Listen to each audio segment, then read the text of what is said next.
बोलो श्री गुरुदेव भगवान की। बच्चे का एक जन्मदिन है।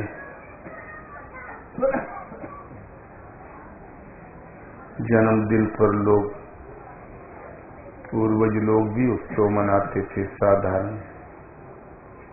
कृष्ण भगवान का जन्मदिन मनाते तो खीरा काटते हैं रात को 12 बजे, और आजकल केक काटते हैं। लेकिन उपाध्याय जी आपके प्राचीन परंपरा के हैं, ये न खीरा काटते हैं। खीरा तो काटते हैं, सब्जी बना लेते हैं, सलाद, और न केक काटते हैं। अपने पूर्वजों के ढंग से जितने भी संगी साथी, इष्ट मित्र, ब्राह्मण, पुरोहित, सबको आमंत्रित किया, भोजन कराया। ये जन्म तिथि मनाने का तरीका अच्छा है। जितने लोग आए हैं सब बच्चे को आशीर्वाद देंगे, हर बार देंगे। केक काटने में कौन सा आशीर्वाद मिलता है?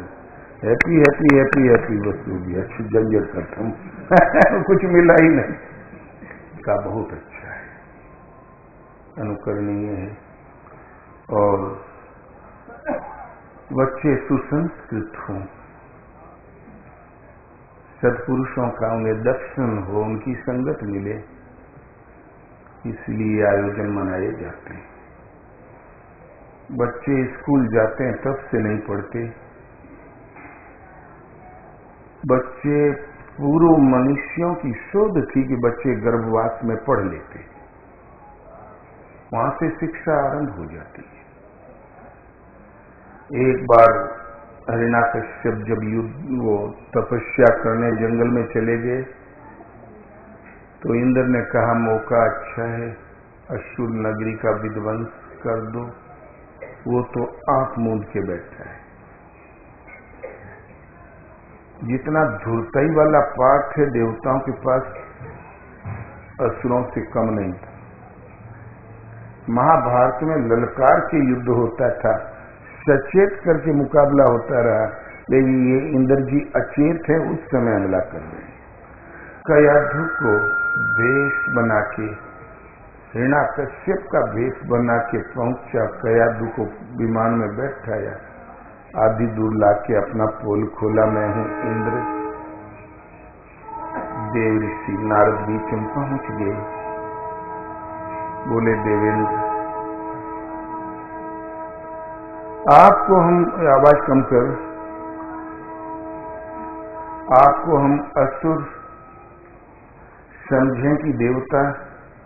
बोले वो कैसे? पृथ्वी देवी का वर्ण, वो अपहरण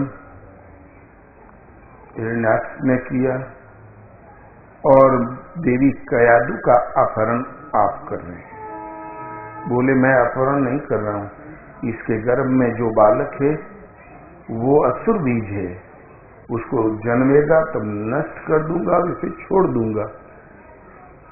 देव ऋषि नारद ने कहा आप कैसे जानते हैं कि वो असुर है कि देवता, कुपात्री है कि सुपात्री, आप कैसे जानते हैं? कृपया, हो सकता है वो आपका हितैषी हो, कृपया छोड़ दीजिए देवी कयाधु को। देवेंद्र ने कहा कि देव ऋषि आपने हमारी आंखें खोल दी, जरूर मैं गलत जा रहा था, छोड़ दिया। नारद जी ने कहा देवी अब असुर नगरी राजमहल सुरक्षित नहीं है, आप फिर किसी संकट में पड़ सकती हैं।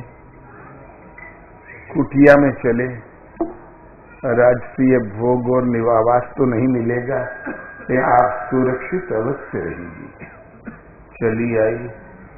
कुटिया में पहुंचते ही वो वहां का जब माहौल देखा, साधकों का वातावरण, रहन सहन, चिंतन देखा, कयाधु पर बड़ा प्रभाव पड़ा। अब भगवान लगे, देव ऋषि लगे उस देवी कयाधु को भगवान विष्णु की आद्योपंत महिमा सुनाने, प्राप्ति की साधना सुनाने। उनकी शरण व्यक्ति कभी नष्ट नहीं हो सकता, सदा सुरक्षित रहता है। बड़ा ध्यान से वो देवी सुनने लगी। उसने क्या सुना? गर्भस्थ शिशु प्रहलाद ने सुन लिया। प्रहलाद का जन्म हुआ।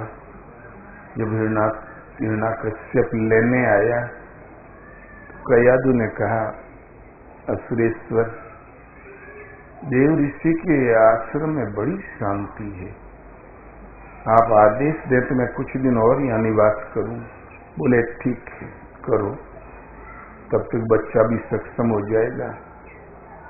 फिर हिरण्याकश्यप बोला, देखना देव ऋषि, उस छलिया, उस कपटी विष्णु का नाम मत सिखाना मेरे पुत्र को।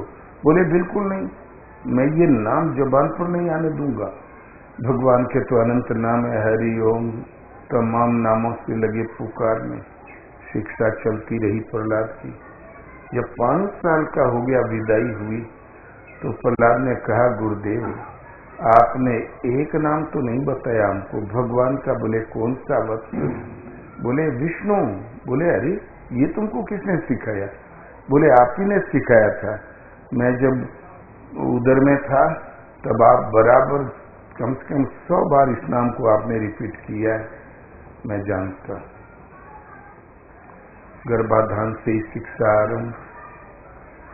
वो इतनी परिपुष्ट हो गई कि हिरण्याकश्यप को जब पता चला, बोले इस कुलांगार बालक को मार डालूं, शस्त्रों से, हाथी के पांव से, खोलते तेल में